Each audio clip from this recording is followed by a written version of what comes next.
Mi hermano se encargará de ustedes. Bueno, nos divertimos mucho con ella. La noche de invierno cubrió Nisnitagil con una densa manta de plomo. Aquí, en el mismísimo límite, donde las luces de la ciudad se ahogaban en la oscuridad espinosa de los bosques de los Urales, el silencio era roto por dos sonidos: la respiración ronca y pánica, y el crujido constante e implacable de la nieve bajo botas pesadas. El aire era tan frío que parecía congelarse en los pulmones como agujas de cristal. Dmitri Orlov, sin aminorar el paso, arrastraba por el cuello de una cara chaqueta de piel a Kirill Vorontsov. No lo miraba. Su mirada estaba fija hacia adelante, en la impenetrable negrura entre los pinos nevados. Kirill tropezaba, caía de rodillas, pero la garra de hierro en su cuello lo ponía de inmediato de pie. La nieve se le había metido en la bota. Su rostro ardía por el frío y el miedo. Lloraba. De verdad, de una manera humillante como nunca en su vida de 18 años, llena de permisividad absoluta. «Escucha, escucha, hombre. ¿No entiendes lo que estás haciendo?», murmuraba jadeando. «¿Qué quieres? ¿Dinero? Tengo dinero. Mi padre te dará lo que pidas. Solo suéltame».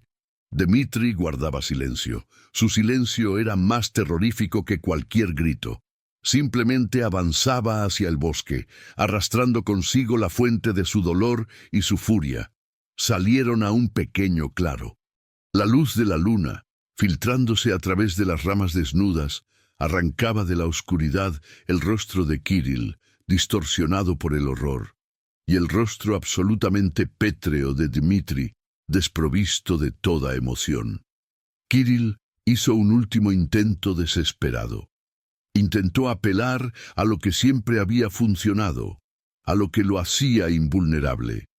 «Mi padre tiene conexiones, mi tío en el Ministerio del Interior», gritó, y en su voz surgió la histérica arrogancia familiar. «Te encontrarán en una hora. Te pudrirán en los campos de trabajo. Yo saldré en una semana, y tú te morirás allí». Dmitri se detuvo. Por primera vez en todo ese tiempo, miró a Kirill directamente a los ojos. En su mirada no había ni odio ni ira. Solo una calma gélida e insondable, y algo parecido a cansancio. Lentamente, con pausas, pronunció, y su voz era baja, pero atravesó el aire nocturno como un golpe de cuchillo. «Tú no saldrás a ninguna parte». Por cierto, amigos, escriban en los comentarios de qué ciudad son y qué tiempo hace ahora donde están. Aquí, como ven, un invierno urálico severo. En serio, me interesa leerlo. Y continuamos. Pero para entender cómo llegaron allí, hay que retroceder varios días, a esa vida que fue destruida irreversiblemente. Solo 3 días antes, la mañana en el pequeño apartamento de 2 habitaciones, en el 9º piso de un típico bloque de paneles, en el distrito de Dzerzhinsky, era completamente diferente.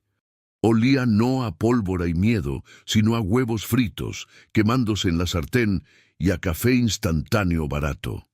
Dmitri Orlov, de pie junto a la estufa, volteaba con torpe cuidado masculina la yema chisporroteante. Llevaba una simple camiseta gris. En el hombro se veía el borde de un tatuaje militar descolorido.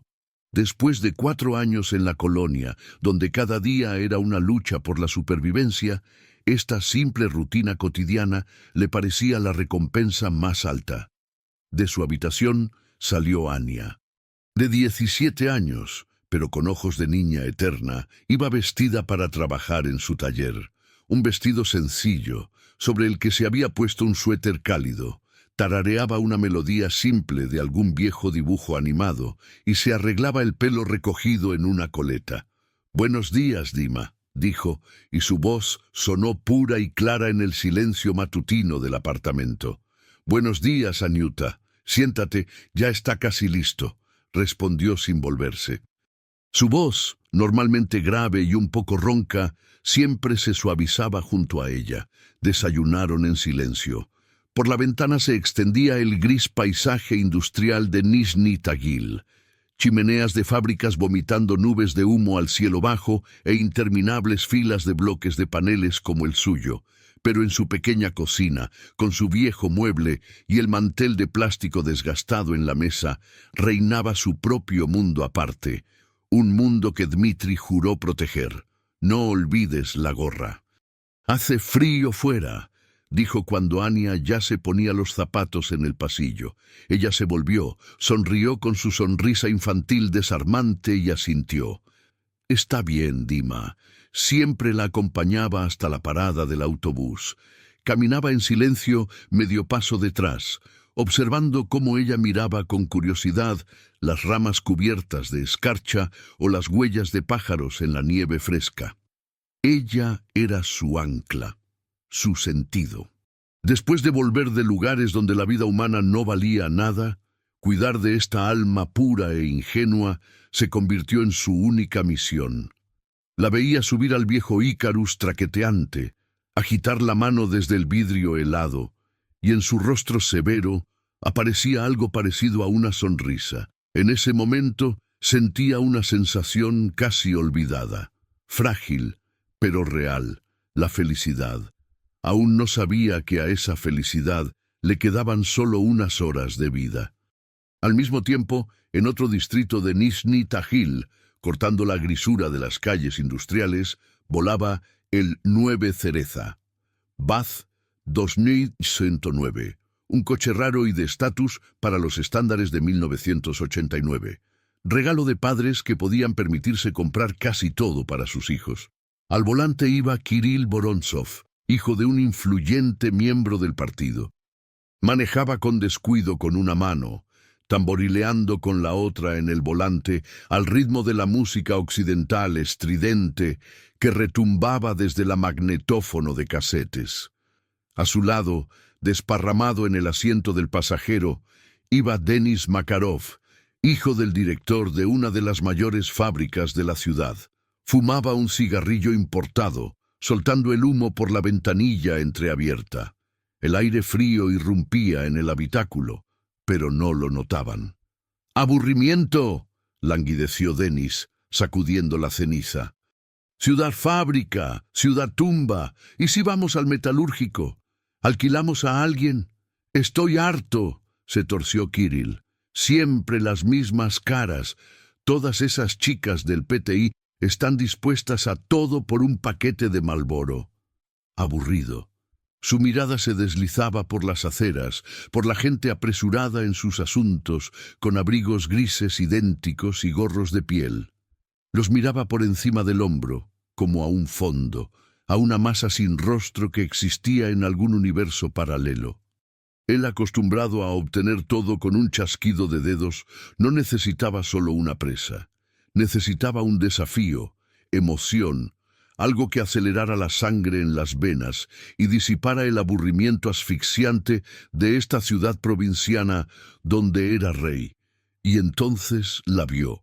Adelante por la acera caminaba una chica, paso ligero, figura esbelta, melena rubia, asomando bajo una simple gorra tejida. Se detuvo frente al escaparate de una tienda de juguetes y miró con genuino entusiasmo infantil un oso de peluche. Kirill frenó instintivamente. El coche rodó lentamente junto a la acera. «Mira eso», le dio un codazo a Denis. «Carne fresca». Denis entrecerró los ojos evaluando a la chica. «No está mal. Piernas, figura. Justo lo que hay que tener. Pero es rara. Mira su cara». Ella se volvió y vieron sus ojos. Grandes, claros, con una expresión de ingenua, casi infantil sorpresa. No miraba. Contemplaba el mundo con la candidez de un niño que ve la nieve por primera vez. Esta rareza, esta discordancia entre la apariencia adulta y atractiva y la mirada infantil, no lo repelió. Al contrario, en los ojos depredadores de Kirill Vorontsov se encendió un brillo malsano y aventurero. Era exactamente lo que buscaba. Algo nuevo. Algo inusual, una presa fácil que prometía un entretenimiento fuera de lo común. Sonrió torcidamente y se volvió hacia Denis. En sus mentes vacías y saturadas acababa de nacer un nuevo juego cruel. Kirill no apartaba la vista de la figura alejándose de Anya. Su sonrisa se ensanchó, se volvió más depredadora. En ella no había ni un gramo de simpatía o atracción, solo cálculo frío y el entusiasmo del cazador que ha avistado una presa fácil pero inusual. «¡Olvídala!», languideció Denis, apagando el cigarrillo en el cenicero. «Es como atontada. Mira cómo camina, cómo mira. Con ella ni siquiera se puede hablar de nada. No es interesante». Esa palabra, no es interesante, tocó a Kirill. Se volvió bruscamente hacia su amigo y en sus ojos brilló un fuego provocador y malicioso. «¿No es interesante o simplemente te falta agallas?», preguntó con veneno. «Cualquier idiota puede ligar con una chica común del dormitorio. Eso es producción en masa. Pero esta es exclusiva, es un desafío, ¿entiendes? Hay que saber hacerlo». Se recostó en el respaldo, disfrutando del efecto producido. Sabía dónde golpear. Denis Makarov, que siempre intentaba alcanzar y superar a su amigo más descarado y de mayor estatus, no toleraba que dudaran de sus habilidades, especialmente en lo que se refería a las mujeres. Era una cuestión de ego. «¿Qué hay que saber?», respondió Denis con fingida bravata, aunque en su voz ya se notaba irritación. «Te acercas, le das coba, y listo». «¡Ja!», se burló Kirill sarcásticamente.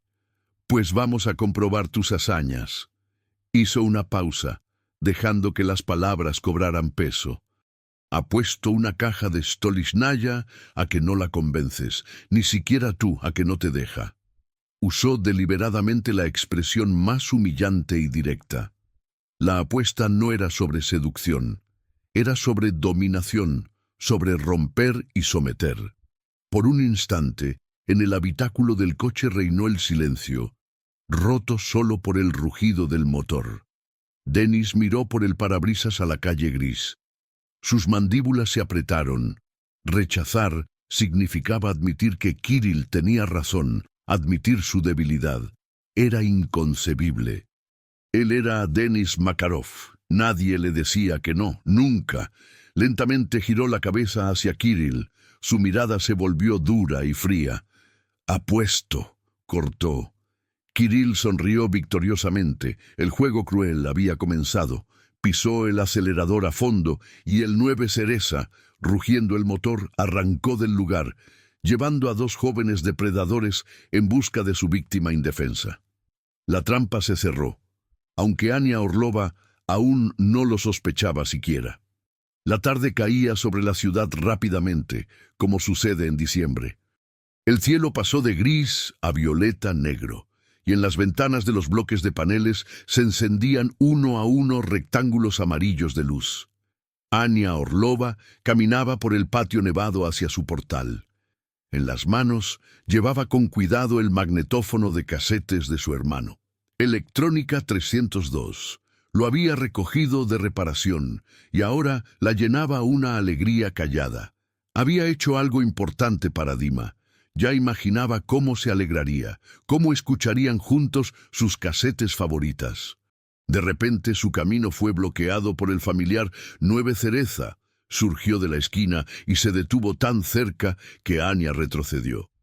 Las puertas se abrieron y del coche bajaron dos, Kirill y Denis.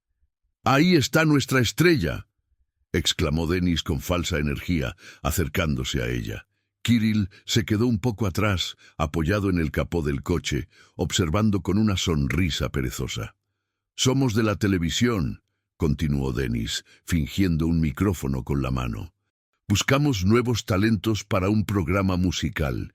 Tienes una apariencia muy interesante. ¿Quieres darnos una pequeña entrevista?». Anya, asustada, apretó el magnetófono contra su pecho. No entendió ni la mitad de las palabras, pero sentía la amenaza que emanaban. Algo viscoso y malvado había en sus sonrisas, en sus miradas aceitosas. «Yo tengo que ir a casa», balbuceó en voz baja, intentando rodearlos. Mi hermano me espera. Su simple y asustado rechazo actuó en Denis como un latigazo. Estaba acostumbrado a que las chicas coquetearan, se resistieran, pero al final cedieran. Pero esta simplemente quería irse. Lanzó una mirada rápida a Kirill, quien respondió con un bufido despectivo, como diciendo, «Bueno, ¿qué te dije?». La furia ahogó a Denis. ¿Perder la apuesta por esta retrasada mental? Nunca. ¿A dónde vas con tanta prisa? Su voz se volvió dura, desapareció toda jocosidad. ¿Y esto qué es? Dio un paso adelante bruscamente y le arrancó el magnetófono de las manos. «¡Dámelo!», gritó Anya con lágrimas en la voz. «Es de mi hermano. Por favor, dámelo». Intentó arrebatárselo, pero Denis solo reía, jugando con ella como un gato con un ratón. La apartaba fácilmente, provocándola alzando el magnetófono sobre su cabeza. Y en ese momento su mirada cayó en la puerta entreabierta del sótano del edificio vecino, forrada de hierro oxidado. Un negro y tentador abismo en la pared. En su cabeza maduró un plan monstruoso e improvisado. La sonrisa se borró de su rostro, reemplazada por un rictus depredador. Con un movimiento repentino y brusco, agarró a Anya por el brazo. Su delgada muñeca crujió en su mano fuerte. «¡Vamos! ¡Hablaremos en otro lugar!». Siseó y la arrastró hacia el sótano. Anya gritó, no fuerte, sino agudo, asustado, como un pájaro herido. Se resistía con los pies en la nieve pisoteada. Intentaba liberarse, pero su agarre era mortal. Kirill, que había observado todo en silencio, se despegó perezosamente del capó y lo siguió, como un espectador apresurándose a ocupar el mejor asiento en el espectáculo. Lo último que vio Anya fue la luz tenue del farol sobre el portal. Luego su cuerpo chocó contra el metal frío de la puerta, y Denis la empujó adentro, a la oscuridad helada que olía a humedad y podredumbre. La pesada puerta se cerró tras ellos, con un clangor final y resonante, cortándolos del mundo. Dmitri volvió a casa cuando ya era completamente de noche. Encendió el interruptor en el pasillo. El apartamento lo recibió con un silencio hueco e inusual. Normalmente a esa hora Anya ya estaba en casa, y de la cocina venían sonidos de la televisión o su suave tarareo. «Anya», llamó, quitándose las pesadas botas de invierno. No hubo respuesta. Una ligera inquietud tocó su corazón. Pasó a la habitación. Vacía, en la cocina también, miró en su dormitorio. Sobre la cama yacía ordenadamente su mochila escolar. Pero Anya no estaba, y entonces lo oyó. Apenas audible. Un sonido fino, parecido al gemido de un cachorro herido. El sonido venía del baño. La puerta estaba cerrada por dentro. «Anyuta, soy yo. ¡Abre!», dijo intentando que su voz sonara calmada. En respuesta, solo el mismo llanto bajo y ahogado. La inquietud se convirtió en un mal presentimiento. Tiró del picaporte. Cerrado. «Anya, abre la puerta. ¿Qué pasó?». Su voz se endureció. Silencio. Ya no esperó más. Dio un paso atrás y golpeó la puerta endeble con el hombro. El cerrojo cedió con un chasquido, y la puerta se abrió de par en par. Anya estaba sentada en el frío suelo de baldosa, acurrucada en la esquina entre la bañera y la pared. Llevaba la misma ropa con la que se había ido por la mañana, solo que ahora su abrigo estaba rasgado en el cuello, y una pernera del pantalón manchada de algo oscuro y húmedo. Se abrazaba las rodillas con las manos y temblaba menudamente, incontrolablemente, mirando a un punto con ojos vacíos. Su rostro estaba mojado de lágrimas, y en la mejilla justo bajo el ojo empezaba a hincharse un moretón fresco y horrendo. «Anya», exhaló Dmitri. Se arrodilló frente a ella. El mundo se redujo a este pequeño baño frío y la figura temblorosa de su hermana. «¿Qué pasó? ¿Quién hizo esto?». Ella no respondía. Parecía que ni siquiera lo veía. Simplemente se mecía de lado a lado y de sus labios salían fragmentos de palabras incoherentes. Magnetófono, se llevó el magnetófono, oscuro. Allí estaba tan oscuro y frío. Dmitri tocó suavemente su hombro. Ella se estremeció como de un golpe y se encogió aún más. Vio la suciedad bajo sus uñas, los arañazos en las manos. Tomó con cuidado su palma en la suya, helada.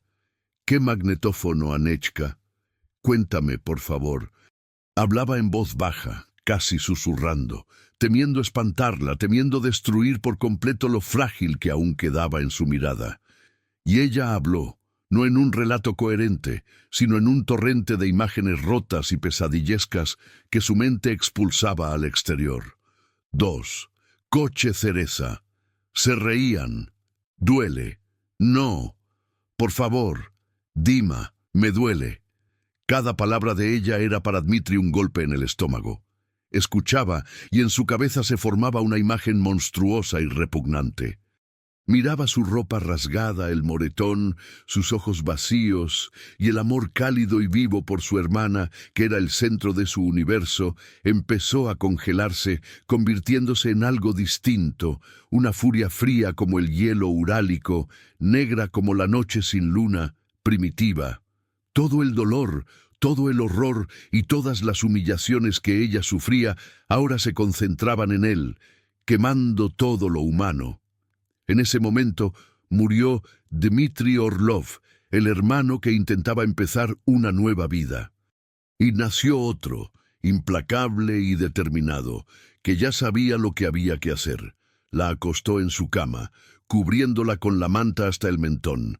Le dio un par de tabletas de valeriana que encontró en el botiquín, el único calmante que había en casa. Ella las tragó obedientemente, su mirada seguía vacía y ausente. Cerrando la puerta de su habitación tras él, Dmitri pasó a la cocina y se sumió en la oscuridad. No encendió la luz, solo frotó un fósforo, y la pequeña llama iluminó por un instante su rostro demacrado, terrible en su inmovilidad. Encendió un cigarrillo barato, prima, y se acercó a la ventana. Abajo, en la oscuridad del patio, ardía un farol solitario, arrancando del manto las columpias y el tobogán nevado. Allí, en algún lugar, solo unas horas antes, su mundo había sido pisoteado y destruido. La milicia. Este pensamiento cruzó su mente y provocó una risa amarga y venenosa. Conocía demasiado bien ese sistema. Lo había visto por dentro. Imaginó ese camino en todos sus humillantes detalles, cómo arrastrarían a Ania, su pobre niña asustada, a interrogatorios. Cómo tendría que revivir ese horror una y otra vez, contándoselo a extraños indiferentes con galones. Cómo intentaría explicar lo que ni ella misma entendía del todo, y luego imaginó el otro lado. Imaginó a Kirill y Denis, sus caras engreídas y arrogantes. Sus padres ricos e influyentes, jefes del partido y directores de fábricas, para quienes toda la ciudad era solo un comedero. Casi veía cómo empezarían las llamadas a altos despachos, cómo aconsejarían al investigador no esforzarse demasiado, cómo reclasificarían el caso en un simple alboroto o lo desmantelarían por falta de pruebas directas. Esos dos recibirían como mucho una condena condicional, o más probablemente solo una reprimenda y los soltarían, porque para gente como ellos no existía la ley. 4 años en la colonia le habían enseñado una regla simple: la justicia no se busca, se toma. Allí, tras la alambrada espinosa, no había fiscales ni abogados, solo fuerza y voluntad, y responsabilidad, por cada acto, por cada palabra. Una ley cruel, pero honesta en su primitivismo. Dio una calada tan profunda que el cigarrillo se encendió con un brillo vivo, iluminando sus ojos. En ellos ya no había dolor ni confusión, solo el brillo frío y muerto del acero. La furia que hervía en él no se había ido. Se enfrió, se condensó, se convirtió en un cristal duro y afilado en su pecho. En ella no quedaban emociones, solo un objetivo. 9, Cereza, 2. Los conocía de vista. Vivían en el patio vecino, en la casa de élite para mandos. Pasaban a menudo rugiendo con la magnetófono importada. Lo sabía. Dmitri apagó la colilla contra el marco de la ventana. La decisión estaba tomada. No en un arrebato de ira, sino con el cálculo frío y sobrio de un cirujano que se prepara para extirpar un tumor canceroso. Si la ley no podía castigarlos, él mismo sería la ley para ellos. Sería su juez y sería su verdugo. Al día siguiente, Dmitri pasó como en una niebla. No fue a su trabajo en la construcción, llamó y dijo que estaba enfermo. Anya no salió de su habitación. Yacía de cara a la pared y callaba. Dmitri entró varias veces, le trajo té y pan, pero ella no tocó nada. Su silencio era más fuerte que cualquier grito, y solo reforzaba su decisión tomada. Cuando empezó a oscurecer, se puso su vieja pero resistente chaqueta de trabajo, metió en el bolsillo un pesado ovillo de cuerda de ropa y salió de casa. No se escondía, simplemente caminaba por las calles nevadas y ninguno de los transeúntes, acurrucados en sus cuellos contra el viento penetrante, prestaba atención a este hombre sombrío y determinado. Sabía dónde buscar. La juventud dorada de Nizhny Tagil tenía sus lugares. El bar en el Hotel Metallurg, donde se podía conseguir alcohol importado, o simplemente el estacionamiento ebrio detrás de la Casa de la Cultura, donde se reunían en los coches para escuchar música y beber. Tuvo suerte. El 9 Cereza estaba frente al portal de la casa de élite. No sonaba música, el habitáculo estaba oscuro. Significaba que el dueño estaba en casa. Dmitri se puso a la sombra de los árboles frente al portal y esperó. No sentía el frío. Estaba tenso como un resorte comprimido. En su cabeza no había pensamientos, solo uno: esperar. Pasó una hora, luego otra. Finalmente, la puerta del portal se abrió y al porche salió Kirill Vorontsov. Estaba solo. Llevaba una chaqueta cara, claramente de buen humor, tarareando algo. Pulsó descuidadamente el llavero de la alarma y el coche pitó brevemente. En el momento en que Kirill abrió la puerta del conductor y se disponía a entrar, Dmitri salió de la sombra. Se movía rápido y silenciosamente como un depredador. «Tenemos que hablar». La voz de Dmitri era baja y sorda. Kirill se sobresaltó por la sorpresa. Se volvió y midió a Dmitri con una mirada despectiva. No lo reconoció. Solo otro tipo del distrito obrero que quería pedir o reclamar algo. ¿Hablar? ¿Contigo? Sonrió torcidamente. No te conozco. Lárgate antes de que llame a la milicia. ¿Conoces a mi hermana? ¿A Anya? Pronunció Dmitri lentamente, y al sonido de ese nombre, el rostro de Kirill tembló por un instante. Recordó. Pero en sus ojos no había miedo, solo fastidio y arrogancia. Ayer, en el sótano. Kirill cerró la puerta del coche. Entendió que no era un transeúnte casual, pero no tuvo miedo. El miedo era un sentimiento desconocido para él. Estaba acostumbrado a que cualquier problema se resolviera con una llamada. «Ah, entonces es tu hermana, esa idiota», dijo con descaro. «Bueno, pasa. Ella misma tiene la culpa. No tenía que hacerse la estrecha. ¿Qué quieres? ¿Dinero? ¿Cuánto? Solo date prisa, tengo prisa».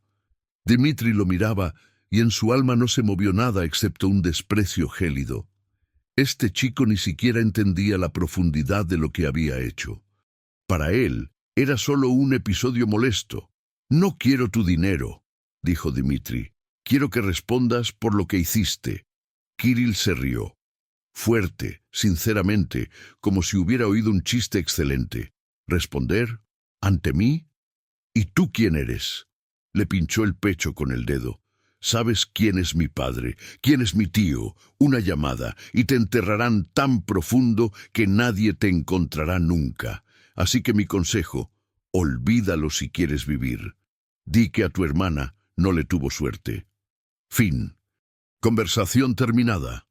Se volvió, dispuesto a subir al coche de nuevo, y esas palabras, esa última gota de arrogancia suprema y confianza en la impunidad, fueron su sentencia de muerte.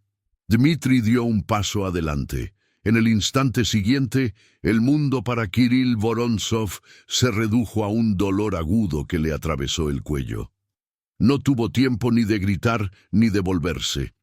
Dmitri actuó con fría y perfeccionada eficiencia, aprendida en 4 años de supervivencia en la colonia.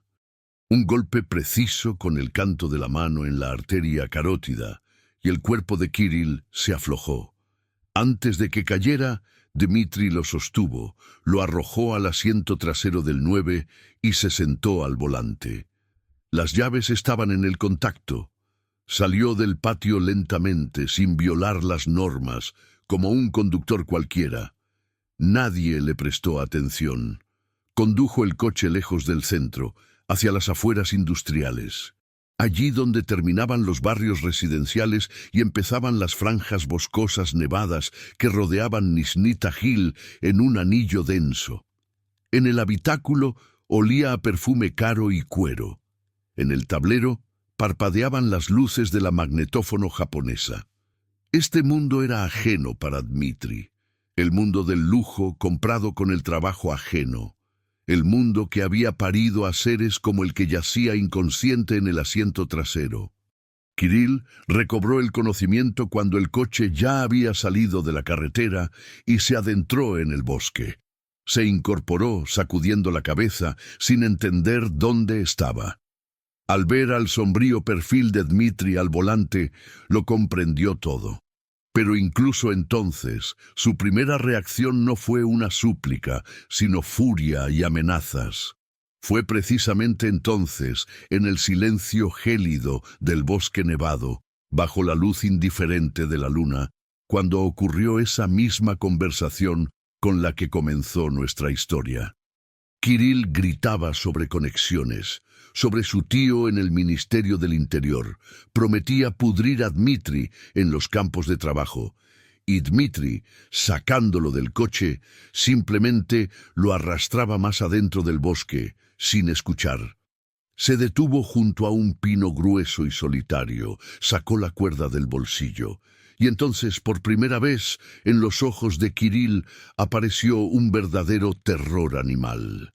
Entendió que las amenazas ya no funcionaban, que no había a quién llamar, que allí, en ese bosque frío, solo estaban él y este hombre terrible y silencioso que ejecutaba su sentencia. Dmitri trabajó rápido, metódicamente. No escuchaba súplicas de piedad, no reaccionaba a promesas de dinero, simplemente hacía lo que debía, lo que consideraba el único acto justo de justicia. No era un sádico. No obtenía placer de esto. Era un verdugo cumpliendo su deber. Vengó las lágrimas y el dolor de su hermana. Cuando todo terminó, se quedó varios minutos de pie. Respirando pesadamente, alrededor reinaba un silencio absoluto, roto solo por el crujido de las ramas en el viento. Lanzó una última mirada a su obra y volvió al coche. El cansancio le cayó de repente, pesado, de plomo. Arrancó el motor y se alejó, dejando en el bosque la primera prueba de su guerra personal.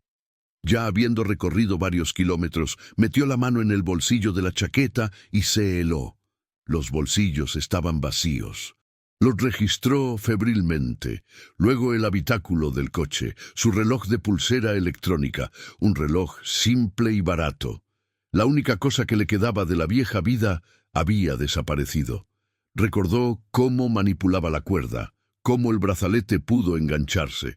Probablemente se deslizó de la mano y cayó al suelo del coche, en la alfombrilla del asiento trasero. Volver era demasiado peligroso. Abandonó el coche en un barranco, a varios kilómetros del lugar del crimen, y se fue a casa a pie, disolviéndose en la oscuridad nocturna. Había cometido su primer error, y lo sabía. A la mañana siguiente, la noticia corrió por la ciudad a la velocidad de un incendio forestal. Primero, un esquiador casual tropezó con el 9 Cereza, asomando del barranco.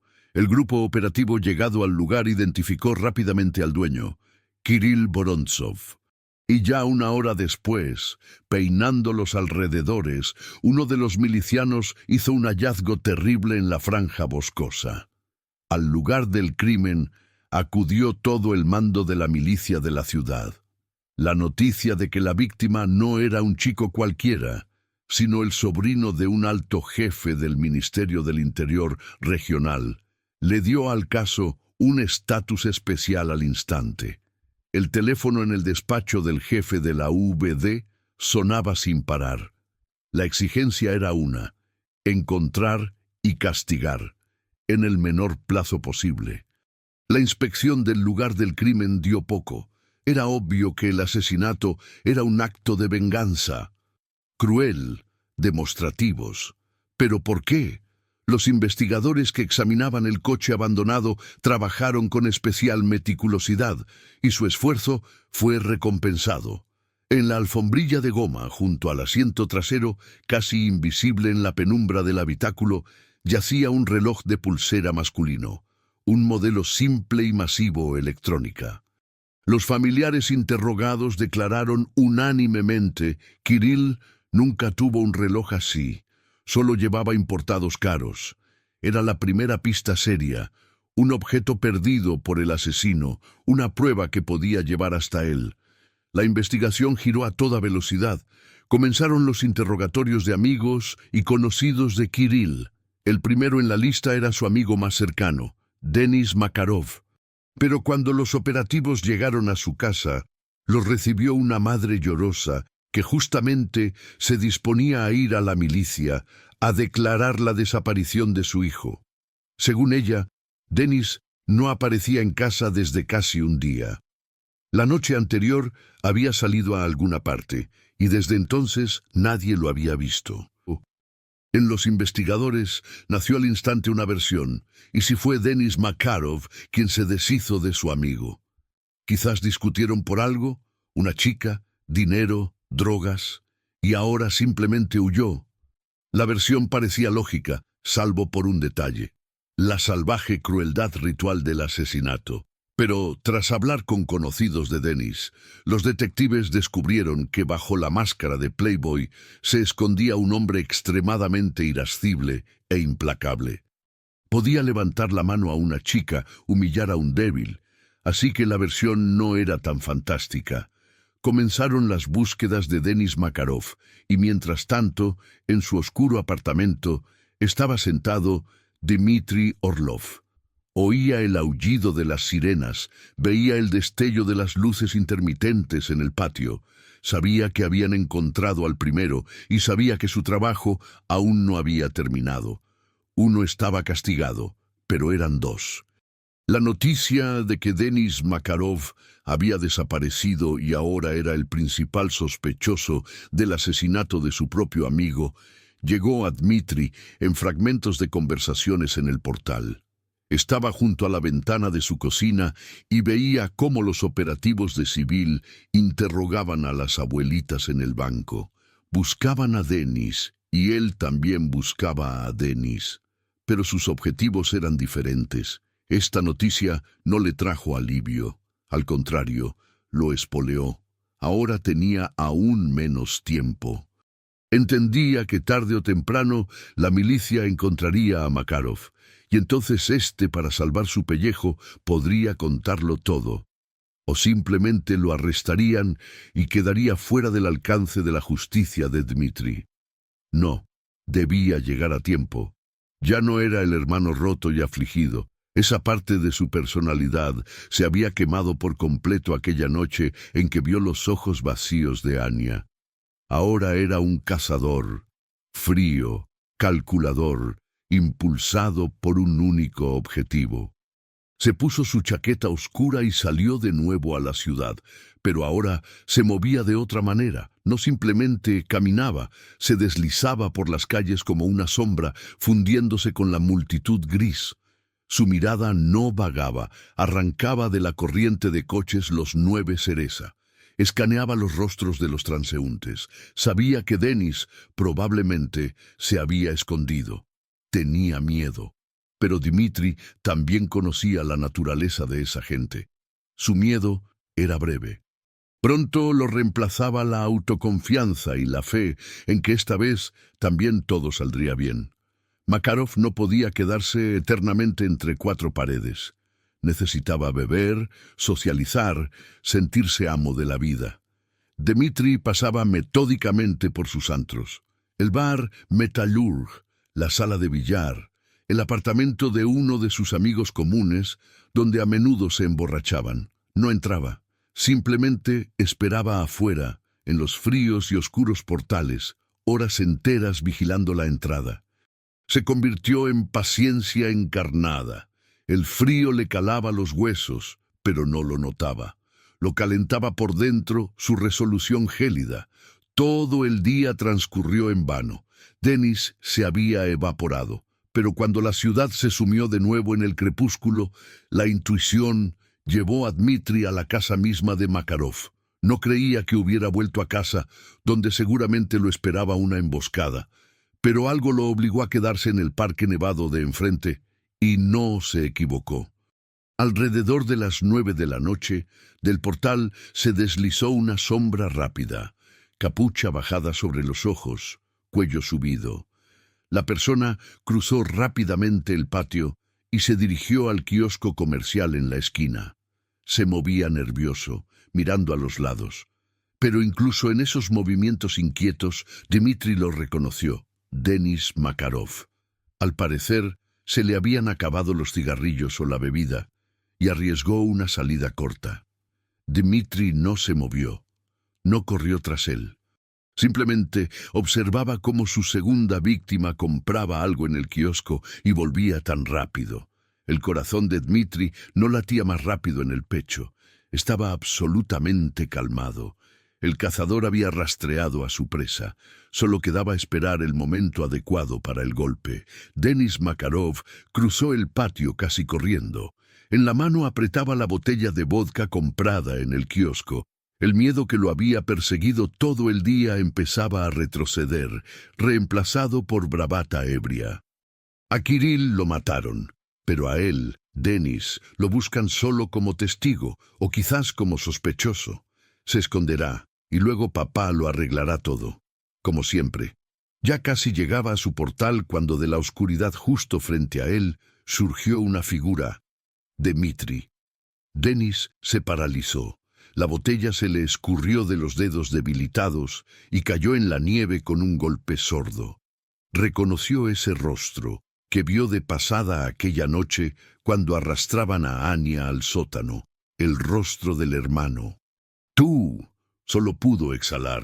Esta vez no hubo conversaciones ni amenazas. Dmitri no iba a darle chance de justificarse o pedir ayuda.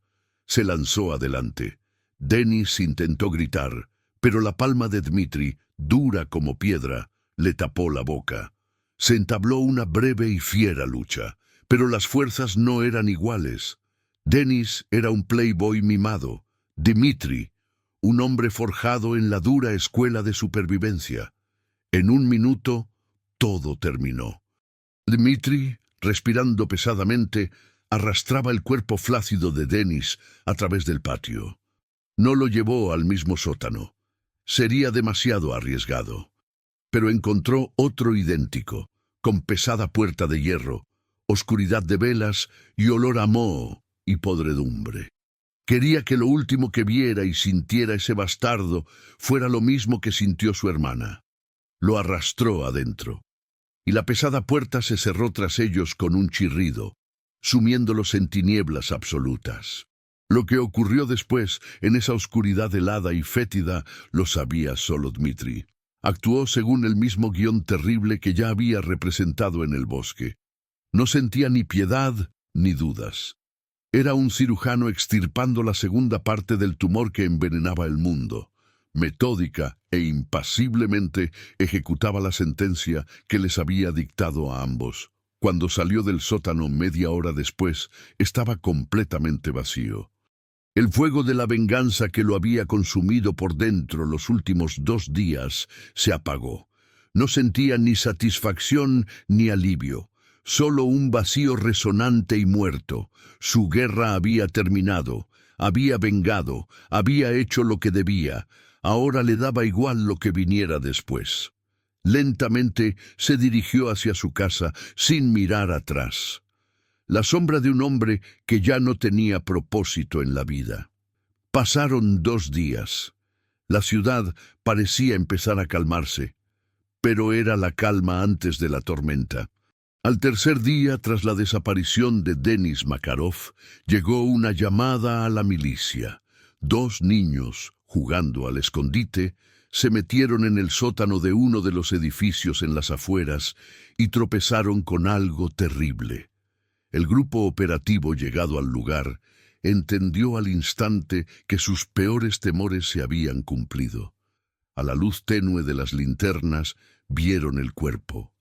Era Denis Makarov, y el modo en que lo habían despachado era una copia exacta, hasta el espeluznante detalle del asesinato de Kirill Vorontsov. Para la investigación, esto fue un punto de inflexión. La versión de que Makarov mató a Vorontsov y huyó se desmoronó en polvo. Se hizo cristalino.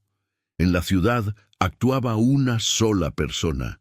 No un maníaco loco matando al azar, sino un vengador frío que destruía metódicamente sus objetivos uno a uno. La presión desde arriba se intensificó al límite. 2 cadáveres, ambos de la juventud dorada, uno sobrino de un alto cargo. Era un desafío a todo el sistema. El carácter específico de las heridas infligidas a ambos chicos no dejaba dudas. Era venganza. Venganza por una mujer, por el honor mancillado, por una violación. Esta versión secundaria se convirtió al instante en la principal y única. Los investigadores empezaron de nuevo con doble fuerza a hurgar en la ropa sucia de los fallecidos. Uno de sus amigos, asustado por la crueldad de las represalias, se quebró y contó sobre su principal diversión, la cínica casa de chicas con videocámara y una historia inventada de periodistas de televisión. Videocámara. Esa palabra hizo que el investigador principal, un hombre cansado con ojos apagados, se irguiera. Recordó el registro en el apartamento de Makarov. En la casa llena de técnica japonesa cara, entonces poco les interesó. Pero ahora había que mirar esas cosas desde otro ángulo. Los operativos volvieron al apartamento de Denis. Sus padres, destrozados por el dolor, observaban en silencio cómo los milicianos empezaban a examinar metódicamente la habitación del hijo. Su atención se atrajo por una pila de videocasetes junto al videomagnetófono, una cosa increíblemente rara y cara en esa época. Confiscar todos los casetes, revisaremos cada segundo, ordenó el investigador a su ayudante. Y entonces la mirada de uno de los operativos cayó en un objeto que no encajaba para nada en el interior. Junto al reluciente doble casete japonés Sharp estaba un simple magnetófono de bobina soviético Electrónica 302. Parecía tan ajeno allí como un tractor en un escenario de ballet. «¿Qué es esto?», preguntó el investigador a la madre de Denis. «No lo sé», respondió la mujer desconcertada. «Nunca lo había visto. Toda la técnica de Denis era importada». El investigador tomó el magnetófono en las manos. Estaba casi nuevo. Lo giró y notó en la tapa trasera una pequeña plomba de papel con el sello de un taller de reparación. El magnetófono había estado recientemente en reparación. ¿Para qué le servía a un chico con acceso a la mejor aparatología este viejo trasto soviético y encima roto? Las preguntas se multiplicaban, pero ahora la investigación tenía por fin una dirección en la que cavar. El despacho del investigador principal, el mayor Belli, estaba ahogado en humo de tabaco. Sobre la mesa tenía 2 ceniceros rebosantes de colillas. Era la segunda noche que pasaba allí, frente a la pantalla de un pequeño televisor conectado al videomagnetófono. Hora tras hora, revisaba los casetes del apartamento de Denis Makarov. Fiestas borrachas, payasadas ante la cámara, paseos por la ciudad nocturna. Crónica interminable e insensata de una vida truncada tan cruelmente. Belly ya empezaba a perder la esperanza. Insertó otro casete en el magnetófono. En la pantalla apareció una imagen temblorosa. La filmación era en la calle. La cámara se movía como si el operador caminara. Luego se detuvo y hizo zoom en una chica que iba adelante. Pelo rubio, abrigo sencillo, se detuvo frente a un escaparate. Belly se inclinó hacia adelante. Algo en esa figura, en esa manera de llevarse, le pareció vagamente familiar. La cámara, que obviamente sostenía uno de los chicos, se acercó más. En el encuadre apareció el rostro de la chica. Ojos grandes, asustados, infantilmente ingenuos, y entonces al mayor le dio como una descarga eléctrica. Había visto ese rostro. Muy recientemente empezó a revolver febrilmente en la memoria los eventos de los últimos meses. Decenas de rostros, casos, direcciones. Y de repente recordó Dmitry Orlov, ex convicto al que verificó hace un par de meses en el control planificado. Fue a su casa, a ese bloque gris en las afueras, y esa chica estaba allí, su hermana menor. Orlov dijo entonces que ella estaba un poco ida después de una enfermedad infantil. En la pantalla se desarrollaba el drama. Dos se acercaron a la chica. Belly los reconoció al instante. Vorontsov y Makarov. Empezaron su cínico espectáculo de periodistas de televisión. La cámara enfocaba sin pudor el rostro de la chica, su desconcierto y el miedo creciente. Ella apretaba contra el pecho algún objeto. Magnetófono. Ese mismo Electrónica 302 que encontraron en el apartamento de Makarov. Balbuceaba algo. Intentaba irse. Ellos se reían en su cara. La grabación se cortó abruptamente. Belly pulsó pausa. El fotograma se congeló en el rostro asustado de Ania Orlova. En el despacho sofocante reinó un silencio resonante. Todo encajó.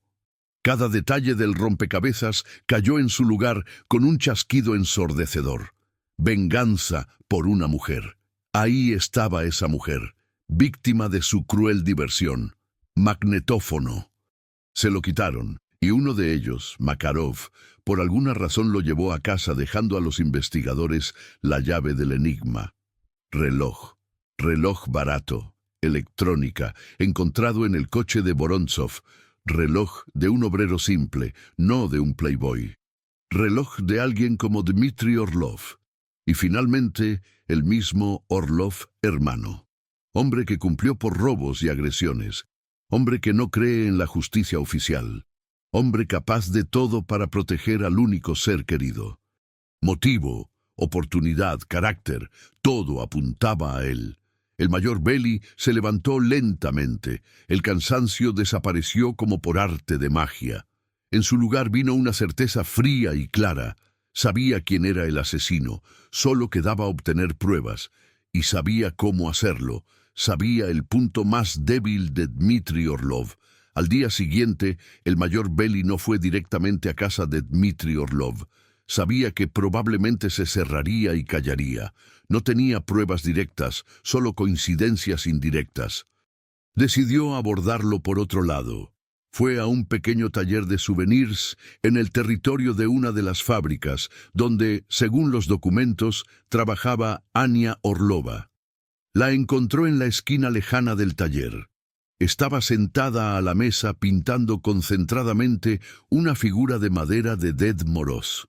Estaba tan absorta en su tarea que no notó cómo se acercó. Alrededor zumbaban las máquinas, olía a pintura y madera, pero ella parecía estar en su propio mundo silencioso. ¿Ana Orlova?, preguntó Belly suavemente. Ella se sobresaltó y levantó hacia él sus grandes ojos claros. En ellos pasó un destello de miedo. No tema, soy de la milicia. Solo quiero hacer un par de preguntas, dijo esforzándose por hablar lo más calmado posible. Sacó del bolsillo una bolsita con una prueba material y extrajo el reloj. Ese mismo. Electrónica. ¿No sabe de quién es este reloj? Se lo tendió. Anya tomó el reloj en las manos y su rostro se iluminó por un instante. El miedo se fue, reemplazado por la alegría del reconocimiento, como en un niño al que le muestran un juguete familiar. «Son de Dima», dijo con candidez. «Siempre los lleva. ¿Dónde los encontraron? Probablemente los perdió». El corazón de Belly dio un vuelco. Era eso, confirmación directa. Pero necesitaba fijar el resultado. «Gracias, Anya. Me ayudaste mucho», dijo, guardando el reloj. Luego sacó de la carpeta 2 fotografías. Fotos estándar para documentos, tomadas en la autopsia. Rostros de Kirill Vorontsov y Denis Makarov. Las puso sobre la mesa frente a ella. «¿Y a estos jóvenes los conoce?», preguntó también suavemente, pero su mirada estaba fija en su rostro, rastreando el menor cambio. En cuanto sus ojos se enfocaron en las fotos, en ella ocurrió un cambio terrible. La alegría del reconocimiento desapareció al instante. Su rostro se contorsionó en una mueca de horror. Se apartó de la mesa, volcando un frasco de pintura. La figura de Ded Moroz cayó al suelo. Anya tembló como en fiebre, y de su pecho salió un sollozo bajo y ahogado. Se tapó la cara con las manos y lloró, no fuerte, sino en silencio, sin sonido, convulsionando todo el cuerpo. Belly la miró en silencio. No le daba lástima. En ese momento no era un hombre, era una función, una máquina para resolver crímenes. Su reacción era más elocuente que cualquier palabra. Era la respuesta a todas las preguntas. Con cuidado levantó las fotos de la mesa, las guardó en la carpeta y sin decir más salió del taller. En la calle inhaló profundamente el aire helado. Ahora tenía todo lo necesario. Sacó la radio. «A todos los puestos. Objetivo. Dmitry Orlov. Dirección. Detener inmediatamente». La puerta de su apartamento la abrió el mismo Dmitry Orlov. No se sorprendió al ver en el umbral al mayor Belly y 2 operativos. Los esperaba. Desde el momento en que salió del sótano, esperaba minuto a minuto ese golpe en la puerta. Estaba calmado. Dentro de él había un vacío resonante, y no había lugar ni para el miedo ni para el arrepentimiento.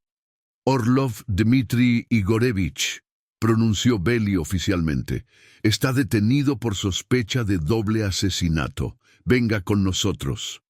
Dmitry extendió silenciosamente las manos hacia adelante, permitiendo ponerle las esposas. Lanzó una mirada rápida hacia la habitación de Anya. La puerta estaba cerrada.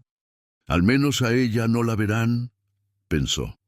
Lo llevaron al gris edificio de la VD y lo metieron en el despacho ya familiar de Belly. Comenzó el interrogatorio. Primero, segundo, tercero. Se turnaban, pero la táctica era la misma. Hacían preguntas, y Dmitry callaba. Estaba sentado en una silla, esposado a la calefacción, mirando un punto en la pared desconchada. Su rostro era una máscara tallada en piedra. No admitía culpa, pero tampoco la negaba. Simplemente se aisló de ellos con un muro de silencio. Los investigadores estaban furiosos. La presión desde arriba era colosal. Los familiares de los muertos exigían sangre, resultados inmediatos. Tenían al asesino, lo sabían, pero no tenían su confesión. Y sin confesión, dada la influencia de las familias de los fallecidos, el caso podía derrumbarse en el juicio por errores procesales o falta de pruebas directas. El mayor Belly, observando otro interrogatorio infructuoso a través del vidrio opaco, se enfrentó a un dilema moral pesado. Por un lado, ante él estaba un asesino frío que cometió 2 crímenes crueles. La ley exigía el castigo más severo. Pero por otro lado, Belly reproducía una y otra vez en su cabeza la cinta de ese casete. El rostro asustado de Anya, sus lágrimas en el taller. Entendía qué había causado esta carnicería sangrienta. No veía un monstruo ante sí. Veía a un hombre llevado al límite. Un hombre que asumió el rol de verdugo porque estaba convencido de que el sistema judicial no protegería a su hermana ni castigaría a los culpables. Y lo más terrible era que Beli, con 20 años en la milicia, estaba casi seguro de que Orlov tenía razón. Esos playboys probablemente saldrían impunes. Y ahora él, mayor Beli, debía hacer todo para enviar a la cárcel por el máximo plazo, o incluso a la pena capital, a un hombre que, en esencia, liberó a la sociedad de dos subhumanos.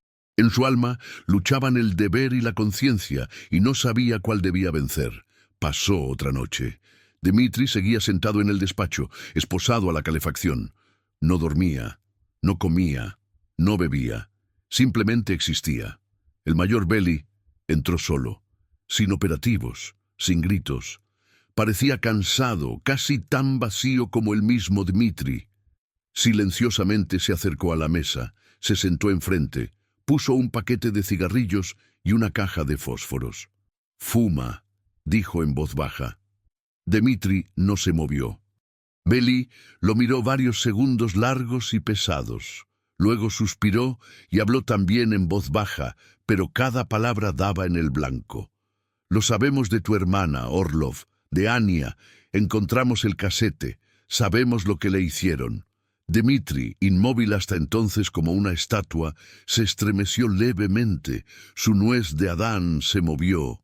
Era la primera reacción en las últimas 24 horas. «Escúchame con atención», continuó Beli, inclinándose hacia adelante. «Los familiares de ellos ahora remueven cielo y tierra, exigen la pena de muerte, y la tendrán si callas, porque para el juicio será solo un asesino frío que destrozó sin motivo a dos chicos. No escucharán lo del casete, dirán que es falso. Contratarán a los mejores abogados que probarán que sus hijos eran ángeles». Hizo una pausa, dejando que las palabras calaran. «Pero hay otro camino, tu única chance, si lo cuentas todo, tú mismo. ¿Cómo fue? De tu hermana, de lo que le hicieron, de por qué lo hiciste. Eso se llama circunstancia atenuante. El juicio deberá tomarlo en cuenta. Puede ser la diferencia entre la pena capital y 15 años, entre muerte y vida». Beli no mentía, ni intentaba ser humano. Era pragmático. Necesitaba una confesión sincera para cerrar el caso a prueba de balas y resistir cualquier presión. Y a Dmitri le ofrecía la única paja a la que aferrarse. Dmitri levantó lentamente la cabeza. Por primera vez miró a Beli directamente a los ojos. En sus ojos vacíos y quemados pasó algo. No esperanza, más bien comprensión. Comprensión de que su silencio devaluaba su acto, convirtiéndolo de venganza en carnicería sin sentido. ¿Y sus palabras? Sus palabras podían ser la última sentencia para esos dos. Incluso después de su muerte, extendió una mano temblorosa al paquete, sacó un cigarrillo. Beli frotó un fósforo y acercó la llama. Dmitri dio una calada profunda y habló. Primero ronco, con dificultad buscando palabras. Luego cada vez más rápido, como si se rompiera una presa, lo contó todo, de aquella noche en que encontró a Anya en el baño, de sus ojos vacíos y palabras rotas e incoherentes, de la furia gélida que quemó en él todo lo humano, de cómo entendió que nadie más que él castigaría a los culpables. Contó cómo rastreó a Kirill, cómo éste se rió en su cara y se jactó de sus conexiones. Dijo directamente que los familiares lo sacarían de donde fuera, pronunció Dmitri con voz sorda. Contó del bosque, del sótano, de la cuerda. No ocultó nada. No era una confesión de arrepentimiento, era un informe frío y detallado del verdugo sobre el trabajo realizado. Cuando terminó, en el despacho reinó un silencio muerto, roto solo por el crepitar del cigarrillo en sus dedos. Estaba vacío, absolutamente. había derramado todo lo que tenía dentro. El mayor Belli lo miró en silencio, y en su mirada había algo complejo, mezcla de satisfacción profesional y pesado pesar humano. Había obtenido su confesión. El caso estaba resuelto. La sala del juicio parecía un horno al rojo, no por calor, sino por odio. En las primeras filas, en trajes caros y abrigos de caracul, estaban los clanes de los Vorontsov y Makarov. En sus ojos no había duelo, solo furia fría y arrogante, y sed insaciable de sangre. No venían por justicia, venían por una paliza ejemplar, para ver cómo el sistema, que consideraban de su propiedad, aplastaba al plebeyo que osó alzar la mano contra ellos. Y frente a ellos, en la jaula de los acusados, estaba sentado Dmitri Orlov.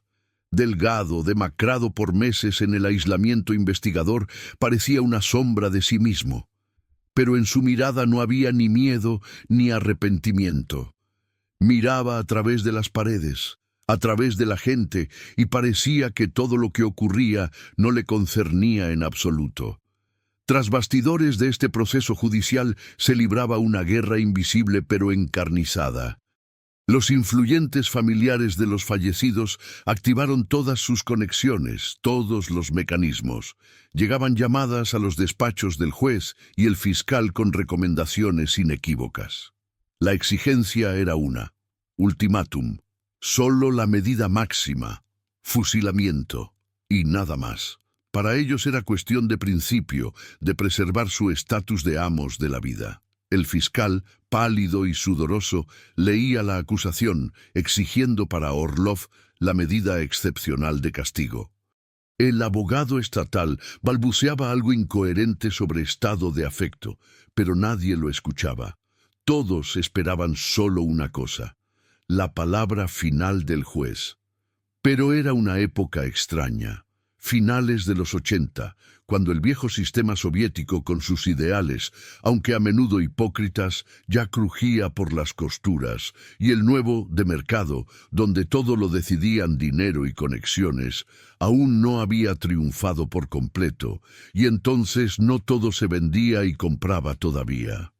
El juez, un hombre mayor con rostro cansado, leía los materiales del caso.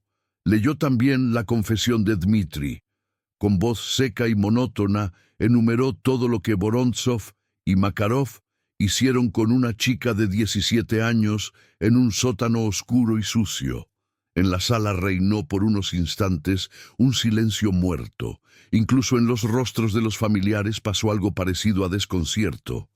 Finalmente, el juez levantó la cabeza de los papeles y pronunció: el tribunal, habiendo examinado todos los materiales del caso, considerando tanto las circunstancias agravantes como las atenuantes.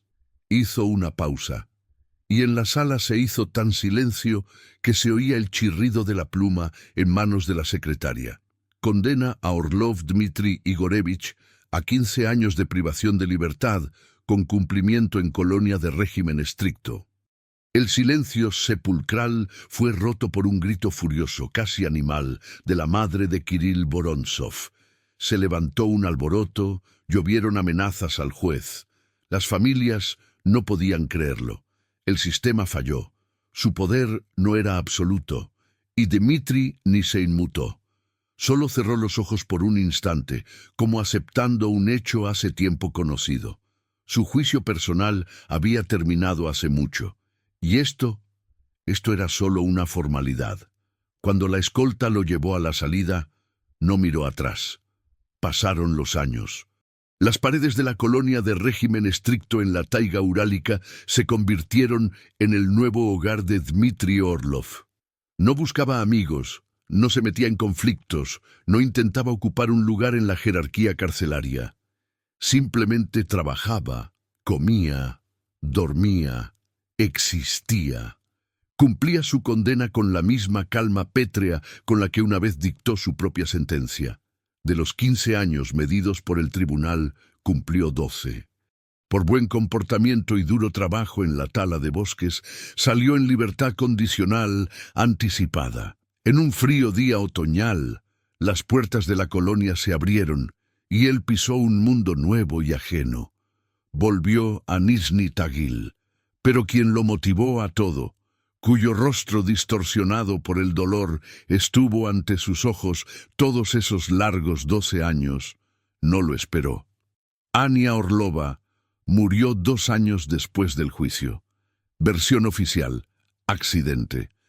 Una noche de invierno, volviendo a casa de su trabajo en el taller, en un paso de peatones mal iluminado, la atropelló un coche a toda velocidad. Según los escasos testigos asustados, era un sedán oscuro, posiblemente un Volga. El conductor ni frenó, simplemente desapareció en la oscuridad nocturna. Nadie recordó la matrícula. Más bien, ni siquiera se veía. O la habían quitado, o estaba tan embarrada de barro que era imposible leerla. Al culpable del accidente nunca lo encontraron. El caso se suspendió y luego se cerró por imposibilidad de identificar al responsable. Para todos los que conocían esta historia, todo era obvio. No fue un accidente, fue el último golpe más vil y cruel. Venganza servida fría. Venganza de aquellos cuya poder e impunidad osó cuestionar Dmitri Orlov. No pudieron lograr su fusilamiento por el juicio, y entonces golpearon en el punto más doloroso, le quitaron lo único que intentaba proteger. Su terrible justicia engendró un nuevo mal, aún más deforme. Vengó a su hermana, pero no pudo salvarla. Ganó su guerra, pero al final perdió todo. Dmitri Orlov salió de la cárcel a un país completamente diferente. No existía ni la Unión Soviética ni los todopoderosos miembros del partido, pero quedaron aquellos que siempre supieron adaptarse, que cambiaron carnés del partido por billeteras gruesas y chaquetas malva. Los amos de la vida no se fueron a ninguna parte, solo cambiaron el rótulo. ¿Qué fue de Dmitri después? Nadie lo sabe. Algunos dicen que simplemente se fue de la ciudad y se perdió en las vastas extensiones del país. Otros susurran que, al enterarse del destino de su hermana, no se calmó, que su segunda guerra, inconclusa, solo acababa de empezar. Pero eso es ya otra historia. Esta historia deja solo un pozo pesado y amargo, y un montón de preguntas sin respuesta. ¿Qué es más terrible, el linchamiento nacido de la desesperación, o la ley que protege no a la víctima, sino al criminal con dinero y conexiones? ¿Se puede justificar un asesinato si se comete en nombre de la justicia? ¿Y fue eso justicia en absoluto? Al final de esta historia uno quiere volver de nuevo al principio, a ese bosque nevado y frío en las afueras de Nizhny Tagil, donde un hombre que perdió toda fe en la justicia dictó su propia sentencia terrible y así lanzó una cadena de eventos en que al final destruyó a todos los que amaba y a él mismo. El círculo se cerró. La venganza, por justa que parezca, nunca trae alivio. Solo engendra nuevo dolor, nueva espiral de odio, quemando las almas hasta las cenizas. ¿Y ustedes qué harían en su lugar? Escriban su opinión en los comentarios. Me interesará mucho leerlo. Gracias por estar conmigo hasta el final. Nos vemos en la próxima historia.